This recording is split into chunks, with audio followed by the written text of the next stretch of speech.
Hello and welcome to our latest unboxing video. I'm Eliza here at the Hatfield Public Library. I have a big box of nonfiction for adults. I can tell from the top of the box we have a lot of memoirs, we have some history stuff, but I also happen to know that at the bottom of that box there are cookbooks. So hold on. Don't go anywhere. The beginning of the box is going to be good too. There's lots of stuff, especially if you're a nonfiction reader and you're looking for something to take on vacation. Like you might want this one currently on the bestseller list, but also at the bottom of the box, we get to cookbooks. So we have The Fate of the Day by Rick Atkinson. As I said, on the bestseller list, quite heavy, winner of the Pulitzer Prize. It's so this is the second part in a history trilogy about the Civil War, and this one is specifically Fort Ticonderoga to Charleston. So 1777 through 1780, just 3 years, but a lot of history happening in that time. Little photo sections. Okay. Peace is a Shy Thing. This is a book about Tim O'Brien. The author, I think, it's by Alex Vernon. And yes, he's the writer who wrote about Vietnam. So this is the first time, I guess, that there's really been a thorough biography of him and his life.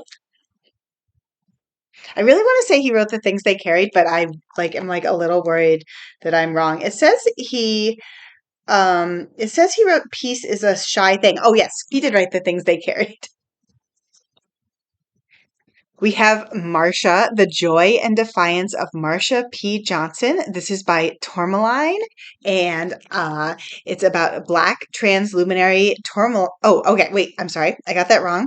So Black trans luminary Tourmaline. I'm not really sure what you have to do to be a luminary, but it's a great adjective. So this is the first definitive biography of the revolutionary activist Marsha P. Johnson, who is a important and remarkable figure in the LGBTQIA movement. The Great Nerve by Kevin G. Tracey, MD. So this is about the vagus nerve and how, I guess, you can heal stuff. You can make your body work better, which a lot of people want to do. I regret almost everything. Such a good title. I love this title, and I don't really actually myself know who this guy is, but I love the title combined with this photo. So it's Keith McNally, and I understand, I did not know this before, but I now understand that he was is a London-born restaurateur behind Balthazar, Minetta Tavern, and Pastis. So I guess my regret is that I don't spend enough time to go to fancy restaurants, but also I'm a librarian and I don't have that kind of money. So anyways, if you're interested in the world of fancy restaurants or just like me, really into the title, then Joan Didion Notes to John. So I just had a patron come and get a copy of this from another library. Super excited. So this is about, I guess, during therapy, she wrote a journal to her husband, and this is, I guess, that journal. How to Lose Your Mother, a Daughter's Memoir by Molly Jong-Fast. This is currently on the bestseller list, and it's about the daughter of Erica John, a feminist who wrote Fear of Flying, and about their sort of complicated relationship. Who is Government by Michael Lewis, The Untold Story of Public Service. I actually listened to an interview with him about this and it sounded so interesting. But basically, he looked at people who just work for different, like sort of like we sort of have this idea of government, but actually it's made about a lot of little people doing different jobs. And he interviewed specific people with interesting jobs. It sounds kind of random. I have to say, the interview made it sound so interesting. I'm not going to go into depth because I would be talking for a really long time, but I definitely was very intrigued. Is a River Alive by Robert Macfarlane. Cool cover.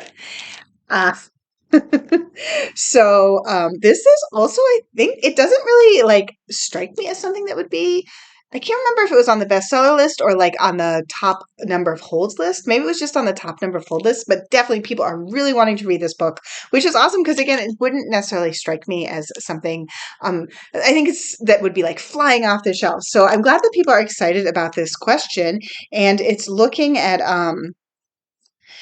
in Ecuador, India, and Canada, and about sort of the fights to protect rivers and how the rivers affect, I guess, the life around them. And it sounds like there's also some personal stuff from the author.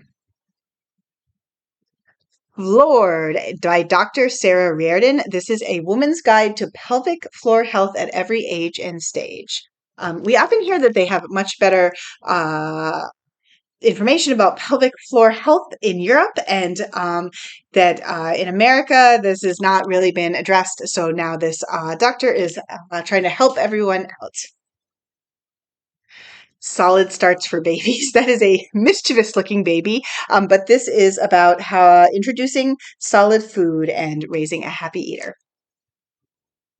I solid started my second two of my three kids, and I went really well. Waiting on the Moon by Peter Wolf. Artists, poets, drifters, grifters, and goddesses. I don't really know what it is about. Okay, so well, it's just about Peter. It's by Peter Wolf, is like a famous person. He the J. Giles Band. So I am not familiar with this, but he also sounds like he knew a lot of people like Bob Dylan, David Lynch, Muddy Waters. We have the Jeremy Renner memoir, My Next Breath, about his experience getting, I guess, run over by a snowplow and almost dying. Sounds very intense. Strangers in the Land by Michael Luo. This is Exclusion, Belonging, and the Epic Story of the Chinese in America. So mostly on the Pacific coast, from early years to modern times as they face bigotry and persecution. Okay, we're not at cookbooks yet, but we're almost there. We're going to take a detour into interior design. This is called Modern Flora by Charlotte Coote. I kind of love this wallpaper. I'm really into it. I don't have any wallpaper. I don't really see myself doing wallpaper, but I mean, that looks really cool. I think the thing about having wallpaper this busy, though, is you need to have everything else be like kind of toned down. Yeah, I don't know. These are just fun to look through the pictures and get ideas. Huh, lots of wallpaper, it looks like. So, I don't know. Maybe we'll all start doing wallpaper again. Snacking Dinners by Georgia Freedman. A lot of holds on this one. A lot of people like the concept of snacking dinners. I like this kind of, like, the cover's a little busy, but in a way that I kind of like. I don't know, I'm into it. And that's really what a snacking dinner is, right? It's a lot of different little things. Loaded instant ramen with tomato and herbs. That doesn't really seem like a snack. That seems like an actual spiced nuts, olives, and raisins on hummus. Sweet and chilled, spicy chilled sesame noodles. Oh, that sounds good. This is the perfect time of year for that.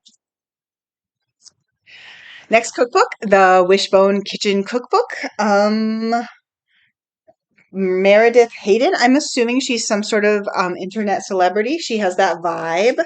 Oh, look, there's some illustrations in there. That's kind of cool. So bucatini and meatballs.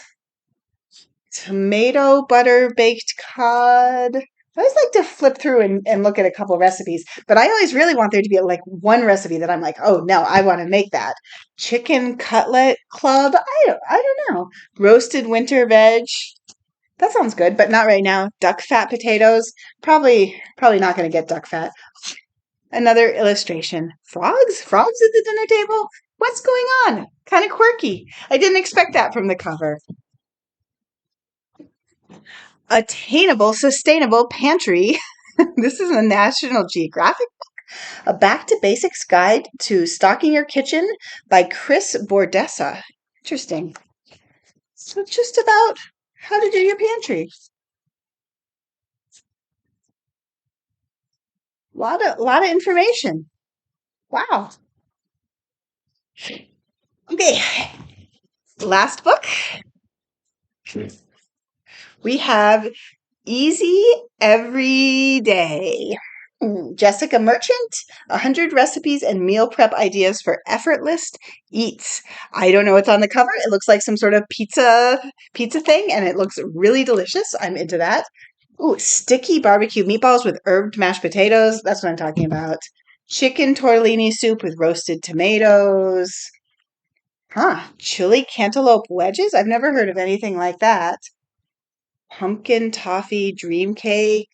I think this one is more my speed. I'm kind of into everything. um, White bean tuna orzo. Oh my gosh, triple berry avocado arugula salad. Sometimes I feel like these are things, it's like you don't even really need the recipe for something like that. You just need the reminder. Like, oh yeah, berries, arugula, like make a salad, it'll be delicious. You love, and the picture is inspiring. So, anyway, that one worked for me. We'll be back soon with more. Bye.